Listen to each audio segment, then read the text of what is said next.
सबसे पहले latest notification पाने के लिए हमारे चैनल द एग्ज़ाम टॉपर्स को सब्सक्राइब कर बेल आइकन को प्रेस करना ना भूलें और इसे शेयर करें। नमस्कार दोस्तों, मैं संदीप कुमार झा आप सभी का द एग्ज़ाम टॉपर्स परिवार में बहुत स्वागत करता हूं।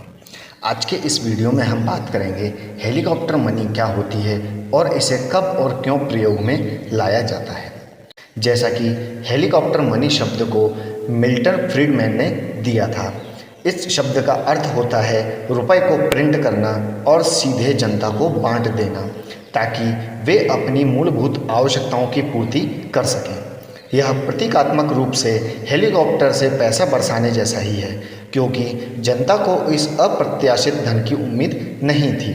हेलीकॉप्टर मनी का उपयोग किसी संघर्षरत अर्थव्यवस्था को एक गहरी मंदी से बाहर निकालने के इरादे से किया जाता है।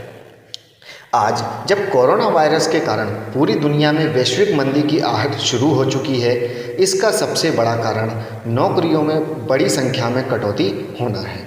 इसके कारण लोगों की क्रय शक्ति भी काफ़ी कम हो चुकी है, जिसके कारण अर्थव्यवस्था के हर सेक्टर में मांग गिर रही है और परिणामतः अर्थव्यवस्थाएं मंदी में फंसती हुई दिखाई दे रही हैं। इस मंदी की अवस्था से अर्थव्यवस्था को निकालने के लिए बहुत से वित्तीय उपाय सरकार के द्वारा किए जा रहे हैं, जिन्हें राजकोषीय और मौद्रिक उपाय कहा जाता है। इन्हीं मौद्रिक उपायों में एक है हेलीकॉप्टर मनी, जिसके द्वारा अर्थव्यवस्था को मंदी में फंसने से रोका जाता है। इसका अर्थव्यवस्था सुधारने में क्या योगदान है, इसी दिशा में कदम उठाते हुए कुछ राज्य सरकारों और केंद्र सरकार ने लोगों के खातों में सीधे पैसे भी ट्रांसफ़र किए हैं। तेलंगाना के मुख्यमंत्री के.सी. राव ने कहा है कि हेलीकॉप्टर मनी राज्यों को कठिन आर्थिक मोर्चे से बाहर निकालने में मदद कर सकता है। रिजर्व बैंक के रास्ते देश की जीडीपी का कम से कम 5% हिस्सा खर्च करे ताकि लोगों के हाथ में क्रय शक्ति बनी रहे। ध्यान रहे कि भारत की जीडीपी करीब 3 लाख करोड़ डॉलर है। इसका 5% अर्थात 15,000 करोड़ डॉलर करीब 11 लाख करोड़ रुपए होता है। अब हम बात करते हैं, क्या हेलीकॉप्टर मनी मात्रात्मक सहजता के समान है। हेलीकॉप्टर मनी के तहत देश का सेंट्रल बैंक पहले बड़े पैमाने पर नोटों की छपाई करता है और सरकार को प्रदान करता है और सरकार आगे इसे लोगों के ऊपर खर्च कर देती है।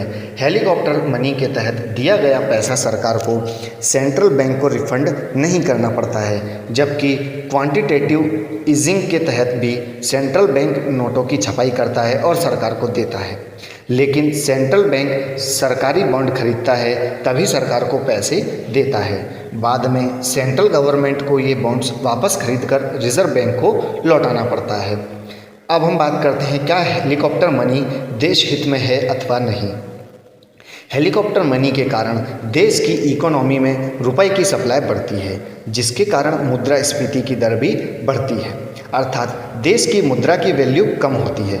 यदि सरकार कोविड-19 से निपटने के लिए अर्थव्यवस्था में करीब 11 लाख करोड़ रुपए छोड़ देती है तो एक बहुत बड़ी मात्रा में मुद्रा की सप्लाई बाजार में हो जाएगी, जो कि आगे उन्हीं गरीबों के लिए संकट पैदा करेगी जिनके लिए आज यह पैसा बाजार में उतारा जा रहा है। इसलिए हेलीकॉप्टर मनी एक प्रकार से दुधारी तलवार मानी जा सकती है, यह कहा जाता है, और सरकार को इसका इस्तेमाल ध्यान से करने की ज़रूरत है। तो यह थी हेलीकॉप्टर मनी के बारे में पूरी जानकारी। उम्मीद करता हूँ आपको वीडियो पसंद आया होगा। वीडियो को लाइक कर शेयर करना ना भूलें। Thanks for watching. जय हिंद।